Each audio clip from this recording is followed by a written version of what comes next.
আমাদের হাতেও চলে এসেছে এই সেই ভাইরাল চকলেটটা। যদিও আমাদের কাছে দেরিতে এসেছে, কিন্তু এসেছে তো। সোনার দামের চকলেট হচ্ছে এটা, মানে কিনতে এত কষ্ট হয়েছে বলার মতো নয়। তো এটা আমি কেটে ফেলেছিলাম, কিন্তু ভাবলাম একটা ভিডিওই করা যাক, যেহেতু এত দামি একটা চকলেট কেনা হয়েছে। তো এখন ও এটা আনবক্সিং করবে। চলো আমি এটা প্রথমবার খেয়ে দেখি। এটা রাখি। তো চলো এবার এটা লাস্ট। ভালো করে যাক।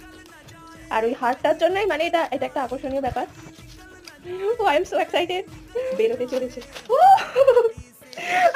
দেখো দেখো দেখো, কিন্তু এটা তো খুবই ঠান্ডা জমে আছে।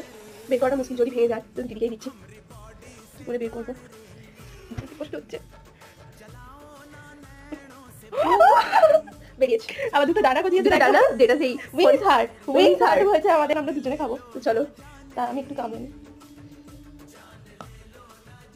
চলো আমিও টেস্ট করি।